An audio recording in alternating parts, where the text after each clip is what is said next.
नमस्ते। मैं डॉक्टर हेमंत जोशी, बच्चों का डॉक्टर हूँ विरार में।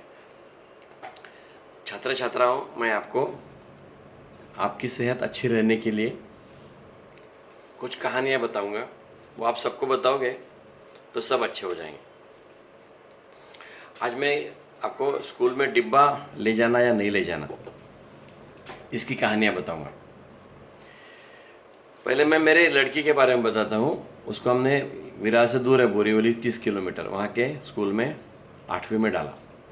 तो 8वीं 9वीं 10वीं 3 साल वो वहाँ पे गई। और वो 6 बच्चे ट्रेन में जाते थे और लाडले थे, तो माताएं उनको खिला के भेजती थी, फिर डिब्बा दे देती साथ में, फिर स्कूल में नाश्ता मिलता था। और इनके जो दोस्त थे उनकी माताएं उनको बड़ा बड़ा डिब्बा भर के देती थी। तो और फिर आते समय भी कुछ बचता था वो ट्रेन में खाते थे। इससे 3 साल में मेरी लड़की मोटी हो गई। तो ये डिब्बे का अतिरेक हो गया। ऐसा ना हो, कोई वजह से आप मोटे ना बने। मोटे बनने से ज़िंदगी छोटी हो जाती है।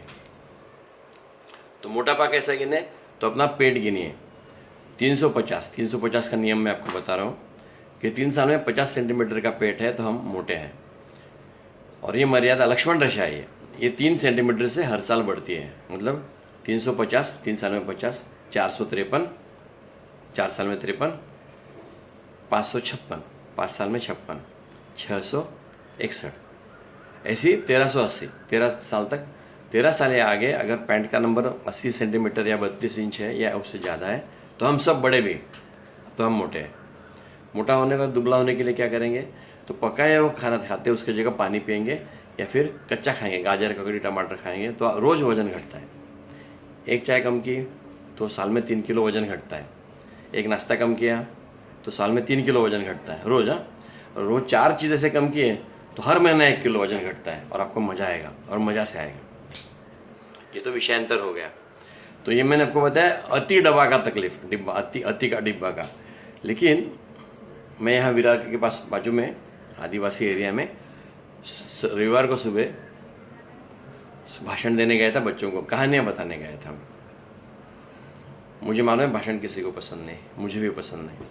और मेरी लड़की, छोटी लड़की ने मुझे कसम दी है, पिताजी मेरे दोस्तों को कभी बोर मत करना, स्कूल के बच्चों को। तो मैं कहानियाँ बताता हूँ।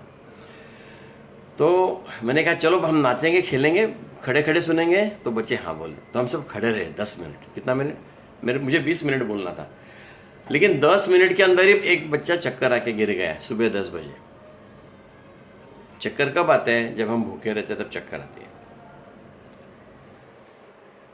देखो, सब भूखे नहीं रहते, लेकिन सब खा के नहीं आते और सब पेट भर के भी नहीं खा के आते। थोड़ा सा लेट हो जाता है, लेट उठते हैं, खेलते रहते, लेट हो जाता है, तो खाने में ख्याल नहीं रहता, तो कम खाया जाता है।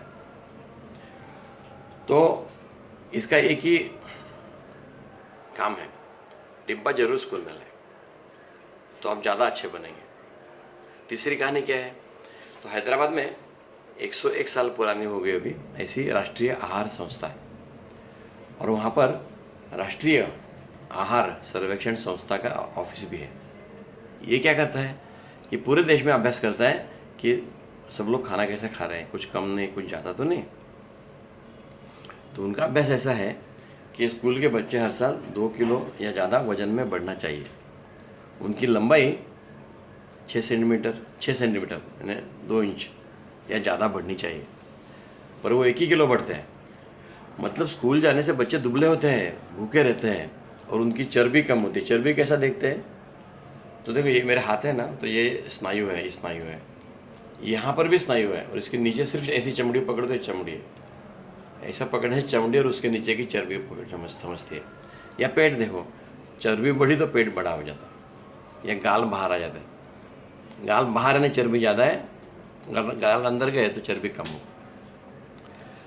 तो राष्ट्रीय अभ्यास ऐसा है कि स्कूलों से बच्चे भूखे रहते हैं और भूखे बच्चे के दिमाग में क्या जाएगा, अगर लोटा उल्टा है तो उसमें पानी नहीं जाएगा और बच्चा भूखा है तो उसके दिमाग में पढ़ाई नहीं जाएंगी। तो स्कूल का मेहनत व्यर्थ है, विद्यार्थियों का और शिक्षकों का। अगर सब बच्चे रोज़ डिब्बा ले जाए, घर से नाश्ता करके खाए, डिब्बा ले जाए और साथ में एक सींग चना जैसा कुछ भी सूखा एक थैली अलग रखे, एक ज़्यादा, खाना कम पड़ा तो खाने के लिए, या कोई दोस्त डिब्बा नहीं लाता ना उसको देने के लिए।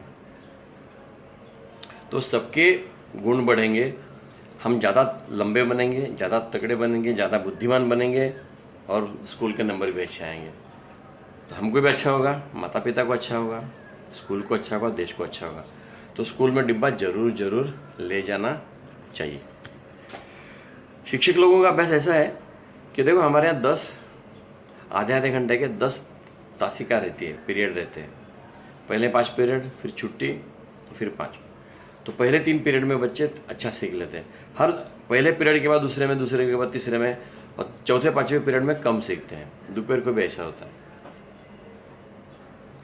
अगर जेब में सिंह चना रहे और डिब्बा अच्छा खाए तो शिक्षा ज़्यादा अच्छी हो जाएगी। तीसरा, जब बच्चे घर आते हैं तो माँ कुछ लड्डू देती है या घर का जो खाने का देती है, पानी देती है, वो खा के बच्चे हाँ अच्छे हो जाते हैं। तो अगर वो पेट में पहले ही खा लिए तो अच्छे हो जाएंगे। तो ये पक्का जरूर जरूर हो जाए, और इतना ज़्यादा ना हो जैसे मेरे लड़की के साथ हुआ कि वो मोटी हो गई, ये भी हो जाए। ठीक है। बहुत बार माता पिता दोनों काम पर जाते हैं, समय नहीं रहता देने के लिए, तो 5 रुपये दे देते हैं। 5 रुपये में जो मिलता है ना, बाजार का जो मिलता है, बेकरी का मिलता है, बिस्कुट मिलता है, ब्रेड है, ये सिर्फ मैदे से बनता है। शरीर को जो 100 चीज़ सब चीज़ लगती है वो उसमें नहीं है, उसमें सिर्फ मैदा है, शक्कर है। मैदा, शक्कर, नमक और तेल, ये 4 ही चीज़ें बाजार की चीज़ों में। फिर वो आलू रहे, ब्रेड बिस्कुट रहे, तो बाजार का न ले। फरसाण में भी ऐसा ही है, नमक है, तेल है और मैदा है। सिंग चना ले जाए, गाजर ककड़ी ले जाए। अगर घर का डिब्बा नहीं दे जाए तो आप सिंग चना दीजिए, गाजर ककड़ी दीजिए, मूंगफली दीजिए। एक आधे बार ठीक है जब घर में नहीं है, क्योंकि भूखे बच्चे से बिस्कुट खाने वाला बच्चा अच्छा है, पर हर बार ऐसा ना हो, एक बात। दूसरा, अपना साथी ने डिब्बा नहीं लाया तो उसको भी दीजिए, तो थोड़ा ज़्यादा ले जाइए, या पक्का जरूर जरूर कीजिए। इस डिब्बे से जो दोस्ती होती है ना, वो ज़िंदगी भर काम आती है स्कूल की। तो डिब्बा दोस्ती ज़िंदगी भर काम में आती है। आप जब इसको जरूर जरूर बढ़ाइए और डिब्बा बांट के खाइए। ठीक है। जैसे अभी हम मोबाइल में अगर बैटरी डाउन हो गई तो मोबाइल बंद हो जाएगा, वैसा अगर जब हम खाना खाने के बाद जो खाते हैं पूरा बच्चे, वो 4 घंटा चलेगा, 4 घंटे के बाद कम हो जाता है एकदम। तो जब खाना हुआ पच गया तो खून की शक्कर की कम होती है, वो कम हुई तो दिमाग को तकलीफ होती है, क्योंकि दिमाग शक्कर पे चलता है। तो उसके पहले खाना चाहिए। इसलिए हर 2 घंटे के बाद बच्चों ने कुछ, तो भी 18 साल तक हर 2 घंटे के बाद बच्चों ने कुछ खाना चाहिए। क्या खाना चाहिए? तो उसका नियम है सबके लिए एक ही है कि जो खाओ उसके 4 हिस्से करो। एक हिस्सा रोटी या चावल, एक हिस्सा दाल या नॉनवेज, और 2 हिस्से साग भाजी फल, साग भाजी फल। ऐसे ही डिब्बा हो, और हम जब भी खाएंगे ऐसा खाएं तो हमारी सेहत अच्छी रहेगी। और ये किसी को मालूम नहीं, इसलिए हम ऐसा करेंगे कि हम सबको बताएंगे। देखो महाराष्ट्र में 2-2.25 करोड़ 2.5 करोड़ बच्चे स्कूल में जाते हैं। 2 करोड़ पकड़ लो हम। अगर उनका 1 घंटा आखिरी 1 घंटे में दिमाग में नहीं जाता डिब्बा नहीं खाने से, बरोबर, तो 10% पढ़ाई कम होती है। क्योंकि 10 पीरियड होते हैं, उसमें से 1 पीरियड खराब गया तो 10% पढ़ाई हमारी खराब हो गई। अगर हम डिब्बा दे और सिंग चना जेब में रखें तो बच्चे हमारे अच्छे पढ़ लेंगे। तो ये जरूर जरूर कीजिए। फिर एक हमारे, मैं विरार में हूँ, बाजू में वसई गांव है, वहाँ पे एक डीएड कॉलेज के प्रमुख थे प्राचार्य मणिरेकर जी। उन्होंने एक अनुभव बताया। कोकण में, समुद्र के बाजू में महाराष्ट्र के कोकण कहते, सिंधुदुर्ग जिला है, वहाँ पे कणकवली गांव है। उसके एक बाजू के गांव में एक कमलाकर खानोलकर नाम के एक भगवान जैसे शिक्षक है। वो और उनके दोस्त बहुत मेहनत करके भी बच्चों के रिजल्ट अच्छे नहीं आ रहे थे। तो दोपहर के छुट्टी में शिक्षक जी बात कर रहे थे कि इसको हम क्या सुधार सकते हैं। तो सिपाही ने कहा कि सर जी, ये बच्चे भूखे रहते हैं, इनके दिमाग में क्या जाएगा। तो उन्होंने सिपाही का सुना और सबको चावल और नारियल, कोकन में बहुत होते हैं, और नारियल खाने को देने लगे, और बच्चों की पढ़ाई अच्छी हो गई। फिर अब वो दाल भी देते हैं। ऐसे बहुत अनुभव है।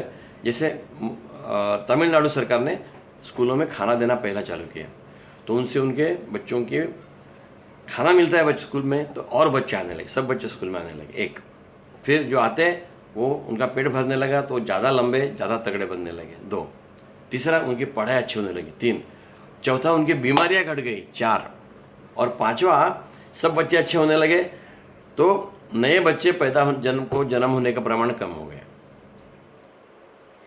जहाँ पर जन्म मृत्यु दर ज़्यादा होता है ना, वहाँ बच्चे पैदा होते हैं। ऐसा अभ्यास है निसर्ग का सब तरफ का। तो ऐसे बहुत सारे लाभ स्कूल में खाना देने से हो गए। और फिर ये देख के पूरे भारत सरकार सब राज्यों को बताते हैं कि आप डिब्बा दीजिए। और महाराष्ट्र सरकार जिस स्कूल को पैसा देती है वहाँ पे डिब्बा देती है, पर 8वीं तक देती है। तो 9वीं 10वीं को पढ़ाई नहीं है क्या? है। और 9वीं 10वीं के बच्चों को सींग आ जाते हैं, उनको लगता है हम बड़े हो गए, हम डिब्बा ले जाने को शर्म लगती है। वो 5 रुपये ले जाते हैं और बाहर का खाते हैं, और बाहर का खाने से पेट बिगड़ता है। तो आप क्या पढ़ते हो उससे लेन देन नहीं। आप अहमदनगर है, वहाँ के खासदार है विखे पाटिल, 7 बार खासदार रह चुके। वो नेहरू जी के यहाँ खाना खाने जाते थे तो खुद की ज्वार की रोटी और पिठला यानी दाल खुद के घर से ले, बाहर का नहीं खाते। तो बच्चों इसमें कोई शर्म नहीं, आप डिब्बा घर से ले जाइए, बाजार का मत खाइए। क्यों नहीं खाया अभी बताता हूँ। न्यूयॉर्क में बेलेवी अस्पताल है, बेलेवी जनरल अस्पताल, वहाँ पे जो खाना परोसती थी उसका नाम था मेरी। उसको टाइफाइड हुआ, वो तगड़ी थी तो बीमार नहीं गिरी, उसके अंदर टाइफाइड के जंतु गए, उसके बदन में आ गए, पर वो बीमार नहीं हुई और वो काम करती रही। उसका मालूम नहीं था वो भी उसके अंदर है। उसने जिसको जिसको खाना दिया वो सबको टाइफाइड हुआ। 1300 लोगों को टाइफाइड हुआ और अस्पताल बंद करना पड़ा। फिर 82 या 86 के बीच में, 82-83 में एक बार बम्बई में पीलिया हमारे हरदम होता है, तो 82 में भी हुआ। तो शासन ने कहा कि ये गन्ने का रस होता है ना, वहाँ पे मक्खियाँ रहती है, शायद इन्हीं से पीलिया फैलता है, तो सब गन्ना रस दुकान बंद करो। तो गन्ने के दुकान वाले कोर्ट में गए, तो कोर्ट ने कहा कि इनका तो ठीक है, सबका अभ्यास करो। सब होटलों का खाना तपासा, तो सबका अनाज आदमी के खाने के लायक नहीं था, खराब था, बीमारी देगा ऐसा था, ऐसा अभ्यास निकला। तो मैंने आपको मुंबई का बताया। फिर ठाणा में मासुंदा तालाब है, उसके आजू बाजू में गाड़ियाँ लगती है, और वहाँ पे जिज्ञासा नाम की संस्था है। जी यानी जिद्द, ज्ञान यानी ज्ञान, और सा यानी साहस। तो ये बच्चों ने सब गाड़ियों से खाना खरीदा, उसके तपास किए, तो वो भी आदमी के खाने लायक नहीं था, खराब था।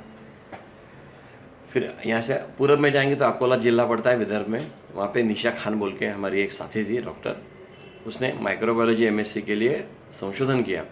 तो गांव के सब होटलों का खाना की तपास किया, तो वो खाने के लायक नहीं, खराब था वो।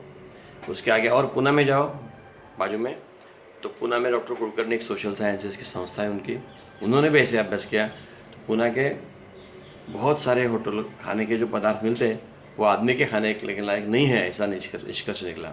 आगे जाओ कलकत्ता में, तो कलकत्ता में तो पूजा के मंदिर का प्रसाद से लेकर सब खाना आदमी के खाने के लायक नहीं, बीमारी देने वाला है, ऐसा अभ्यास निकला।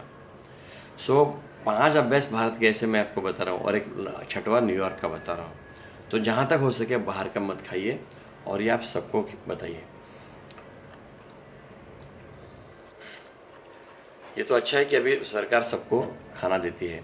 अगर अभी जो मैंने आपको ये बताया, अगर हम आप सबको बताएंगे तो आपका लाभ हो जाएगा। पुराने ज़माने में 8 साल के बाद गुरुजी के यहाँ पढ़ने को भेजते थे, और सब खुद को करना पड़ता था। खुद का खाना भी, उसको स्वयं पाक बोलते हैं, खुद पकाना है ना, स्वयं पाक। तो खुद का खाना पकाते आना चाहिए। और देखो कोई आदमी तैर रहा है, आप देख रहे हैं, रोज देखने से नहीं आता है। सब लड़कियों को खाना पकाना आता है, क्यों करती है, करने से आता है। देखो पकाना है नहीं सिर्फ गर्म करना है, कभी उसको पानी डाल के गर्म करते हैं, कभी तेल डाल के गर्म करते हैं, और स्वाद के लिए उसमें नमक शक्कर डालते हैं, मिर्ची डालते हैं, मसाले डालते हैं, 4 ही चीज़ें। कभी हम पानी में डाल के गर्म करते हैं, या पानी की भाप से गर्म करते हैं कुकर के अंदर, या तेल के अंदर डाल के गर्म करते हैं। इसके आगे कुछ नहीं रसोई में। तो बच्चों करो, संसार के सब होटलों के बड़े बड़े खाना पकाने वाले आदमी लोग ही है, शादी का खाना आदमी बनाते हैं। तो खाना पकाने के लिए आपको इच्छा होनी चाहिए, एक बार खाना बनाओगे मज़ा आएगी। तो आज से हम शनिचर रविवार को माता पिता को छुट्टी देंगे और हम वो खाना खुद बनाएंगे, तो हमारे माता पिता को मज़ा आ जाएगा।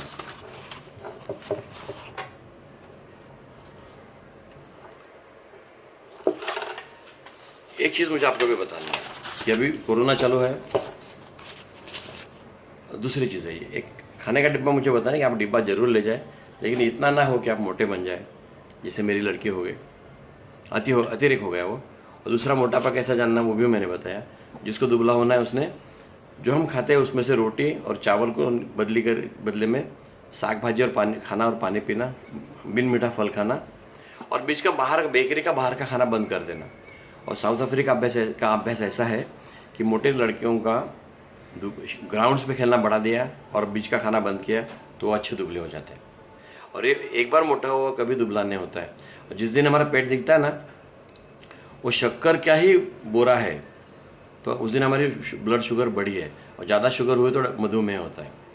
और 1 किलो वजन बढ़ने से 2 मिलीमीटर से रक्तचाप बढ़ता है। जिस दिन पेट आया उस दिन रक्तचाप बढ़ा है और हमारा शुगर बढ़ा है। और ये हर 5वें-10वें लड़के का है। तो आप आज ही आपके बच्चों के डॉक्टर के पास आपका रक्तचाप और पेट गिनवा लो और उसको आप कम करा लो। और इसी तरीके से बड़ों का भी कम होता है। हमने कुर्सियाँ छोड़ दी तो हम दुबले हो जाते हैं। पूरा घर का फर्नीचर निकाल दो, टेबल कुर्सी निकाल दो, बेड निकाल दो, ज़मीन पे सो सकते हैं, तो घर बड़ा हो जाएगा। खेलने घूमने के लिए मज़ा आ जाएगा, करके देखिए। दूसरा, एक आखिरी चीज़ बता रहा हूँ कि अभी कोरोना चालू है। कोरोना एक सर्दी खांसी का प्रकार है। हमको जब 10 बार सर्दी होती है उसमें से 1 बार कोरोना से होती है। अपनी पूरी ज़िंदगी में जितने बार हुई 10 में से 9 बार राइनो वायरस से होती है। राइनो मतलब नाक को सर्दी करने वाले विषाणु को राइनो वायरस बोलते हैं। और 1 बार कोरोना से होती है और वो रूप बदलती है, नई बन जाती है और हर बार नई बीमारी करती है। तो इस बार थोड़ी खतरनाक है, इसलिए उसको हम सब डर रहे हैं। तो जो बताऊंगा उसे सर्दी खांसी और कोरोना घट जाएंगे। सर्दी खांसी कैसे होती है? तो एक बच्चे को सर्दी खांसी हुई तो सबको हो जाती है। बारीकी विषाणु से होती है। ये कैसे रहते हैं, कितने छोटे रहते हैं? तो समझो छत में छेद रहा कहीं और सूरज की किरण अंदर घर के अंदर आए तो उसमें धूली के कण दिखते हैं हवा में। उससे 1000 गुना छोटे, 10,000 गुना छोटे कण रहते हैं, उनको विषाणु कहते हैं, वायरस। इलेक्ट्रॉन माइक्रोस्कोप से दिखते हैं। वो हवा के साथ हम सांस लेते हैं तो नाक में जाते हैं, खुले हवा में से आँख को हवा लगती खुले तो उसमें जाते हैं, मुंह में जाते हैं, वहाँ बैठते हैं और वहाँ से शरीर के अंदर जाते हैं। जब हम पानी के पास जाते हैं पेशाब करने को या पानी पीने को, तो हम हाथ धोए और आँख धो लें, नाक में भी सामने के पानी हिस्से में पानी डालें, मुंह में पानी डालें, मुँह साफ़ कर लें, तो धूली निकल जाएंगे, हम साफ़ हो जाएंगे। और वायरस विषाणु अगर बैठे और निकल गए तो हमारी बीमारी टलेगी। 50% तो भी हमारी बीमारियाँ कम हो जाएगी। ये हो गया एक काम। दूसरा, अगर बीमार बच्चा घर रहा तो सबको बीमारी नहीं देगा तो स्कूल बच जाएगी। तो बीमार बच्चे ने घर रहना बड़े पुण्य का काम। तीसरा, हमारी प्रतिकार शक्ति से वो वायरस को हम मार देते हैं और फिर हम ठीक होते हैं। तो सर्दी खांसी की बीमारी आधे एक हफ्ते में ठीक होती है। अगर बुखार आया तो 1 अंश बुखार आने से समझो 100 गुना वायरस को मारने की ताकत बढ़ती है। 2 अंश बुखार आया तो 1000 गुना बढ़ती है। 3 अंश बुखार आया तो वायरस को मारने की ताकत 20 गुना 1000 गुना बढ़ती है, लाख गुना बढ़ती है। मतलब जिस हिसाब से बुखार बढ़ेगा उस हिसाब से भूमितीय गति से, ज्योमेट्रिक प्रोपोर्शन से वायरस को मारने की प्रतिकार शक्ति बढ़ती है। तो बुखार ना उतारो, गीले कपड़े से पोंछ लो, पानी बहुत पियो और आप जल्दी ठीक हो जाएंगे। बुखार उतारोगे तो आपको आराम लगेगा, लेकिन आपकी बीमारी से ठीक होने का समय बढ़ेगा। तो आप अगर वायरस के बाजू से, वायरस के शरीर की लड़ाई चालू है, आप किसके बाजू से? अगर आप खुद के तरफ से है तो बुखार ना उतारो। और इतना चीज़ पूरे भारत को सिखा दो तो हम ये कोरोना से जल्दी ठीक हो जाएंगे। या आप समझ लो कि कोरोना की बीमारी धीरे धीरे कभी ना कभी हमको लगने वाली है। हम बिस्तर में पड़े रहे तो बिस्तर में आके हो जाएगी, और जो कमज़ोर है उनको खतरा होगा, बाकी लोग ठीक हो जाएंगे। 10 को कोरोना हुआ तो 2 को कुछ नहीं होता है, मालूम ही नहीं पड़ता है। 6 को बीमारी होती है लेकिन वो थोड़ी सी होती है और ठीक हो जाती है।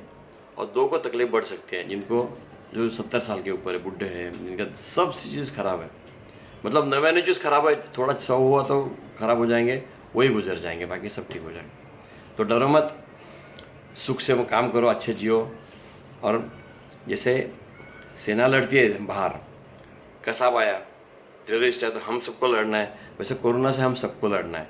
तो हम व्यायाम करेंगे, साग भाजी ज़्यादा खाएंगे तो हम फिट रहेंगे, धूप में खेलें, धूप बदन पे गिरेगी ना आधा घंटा रोज, तो प्रतिकार शक्ति बनेगी, ड जीवन सत्व बनेगा, हमारी ताकत बढ़ेगी और हम अच्छे हो जाएंगे और हम कोरोना से बाहर आ जाएंगे।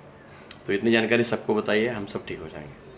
मैं रोज़ शाम को 5:30 बजे मराठी में, 6:30 बजे हिंदी में और 7:30 बजे अंग्रेज़ी में स्कूल के छात्र छात्राओं को, कॉलेज के छात्र छात्राओं को उनकी सेहत अच्छे रहने की कहानियाँ बताता हूँ। ज़रूर सुनिए और सबको बताइए, इससे मुफ्त में देश अच्छा बनेगा। ये सबसे अच्छी देश सेवा। जय हिंद। डॉक्टर हेमंत जोशी, विरार।